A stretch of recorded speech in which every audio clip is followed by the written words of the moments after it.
Hello and good day I bid to you. I am Nur Fasihah and I'm going to present on Patau Syndrome.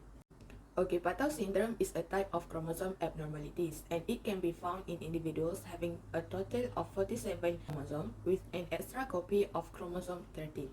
Patau syndrome is the least common trisomy chromosomes abnormalities, but the most severe after Down syndrome and Edwards syndrome. It occurs approximately 1 in 10,000 births. If you look at the pie chart, 90% of babies with Patau syndrome die prior to death, and 10% of children with Patau syndrome are able to survive for more than 1 year.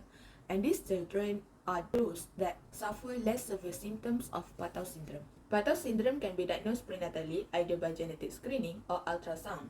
There are techniques that can be used to diagnose Patau syndrome, which are invasive prenatal testing and non-invasive prenatal testing. Invasive prenatal testing, which include the amniocentesis and chorionic villus sampling, requires the uptake of tissue samples, while non-invasive prenatal testing uses the mother's blood sample to test chromosome abnormalities of the baby's DNA, which can be found in the mother's blood.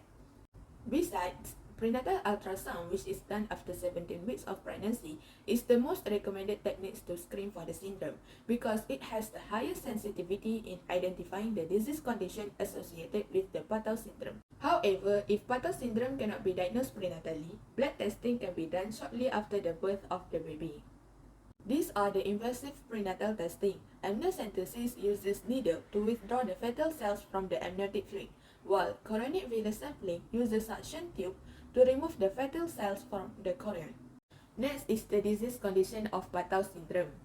For babies who cannot survive, they will undergo spontaneous miscarriage or die within the first month or first year of life. While for those who can survive, they will suffer from the physical abnormalities such as having extra fingers or toes and deformed feet, neurological problems like small head, and developmental disabilities. Okay, this figure shows the example of clinical signs of Patau syndrome. Basically, there is no specific treatment for trisomy 13, but there are medical treatments available for the surviving babies with Patau syndrome. The treatment is aimed to increase the survival of the babies and the quality of their life, and the treatment provided will be depends on the severity of the abnormalities and the associated symptom of the babies. For babies with severe symptom, they will undergo surgery. For example, if a baby having cleft lip and palate, surgery will be conducted on the baby to correct it. In contrast, for babies with less medically fragile, they will be receiving developmental services such as physical therapy, medical and social services in order to live in the best state of possible life. Chromosomal abnormalities of Patau syndrome can be derived by focusing on the structure and number of chromosome 13. Patau syndrome, which is also known as trisomy 13, is detected to be having extra copy of chromosome 13 in some or all of the body cell.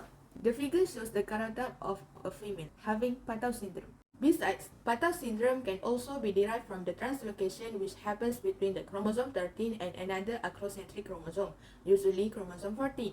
The figure shows the genotype of individuals with Robertsonian translocation involving the chromosome 13 and 14. There are three types of trisomy 13, which are full, mosaic, and partial trisomy 13. Full trisomy 13 happens when all of the body cells contain the extra copy of chromosome 13, while mosaic trisomy 13 occurs when some of the cells has the third chromosome 13, and partial trisomy 13 only occur when it contains a part of the extra copy of chromosome 13 in the cells. Okay, now, can Patau syndrome be transmitted to the next generation? Patau syndrome are randomly occurring, and it is not transmitted from the parents to their progeny. Basically, Patau syndrome is caused by the non-disjunction in the meiosis. Patau syndrome is associated with the increase of the mother age. The advanced mother age will increase the frequency of non-disjunction in the maternal meiosis and later disrupt the development of the embryo. However, in some cases, Patau syndrome can be inherited to the next generation. It is because of an affected person with a balanced Robertsonian translocation involving the chromosome 13 has an increased chance to inherit the extra copy of chromosome 13 to the next generation. For example, if the mother is the carrier of Robertsonian translocation chromosome 13, the recurrence become more common and therefore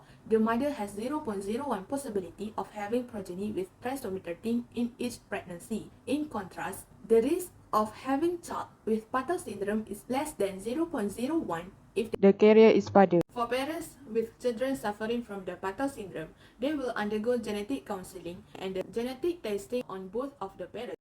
Thank you for lending me your ears. I hope you have a good day today.